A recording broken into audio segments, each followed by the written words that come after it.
Thought I might share with you this evening a little writing from my great-grandmother, Carrie Hamm. She was married 8 times, and she was a local librarian for years and did a lot of local history and wrote some for the paper. And anyone familiar with the towns of Elkin and Sparta might particularly enjoy this little piece of writing that she did.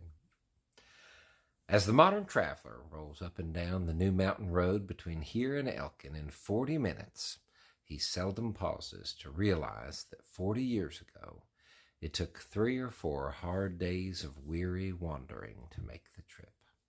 John L. Joines, 84 of Sparta, well recalls the many long journeys he made over that trail hauling produce in a covered wagon years ago. Mr. Joines says it took him half a day just to come up the mountain when the road is dry, and we hear the modern motorists boasting of making that same trek in 7 minutes flat. That was 1948. But during favorable weather, Mr. Joines probably got some more leisurely enjoyment out of the journey, stopping occasionally to howdy with fellow wagon pushers and observe the superb scenery along the way. The village of Downton was a busy railhead during those times, being the nearest rail center for a large section of this country.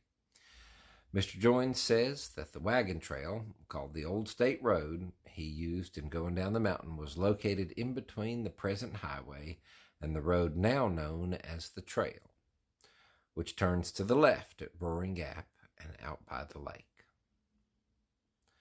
We took orders for and hauled such things as dry goods, groceries, salt, fertilizer, cottonseed meal on our wagons for the people in this section, Mr. Joines relates. Sometimes a carload of some one item like fertilizer would come in, and several wagons would go below the mountain together to get it, he says.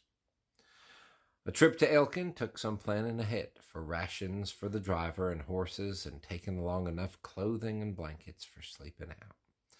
At nightfall, whenever it happened to catch the covered wagon, the driver would pull out to the side of the trail and bed down for the long night beside a campfire or in the wagon, Mr. Joines recalls.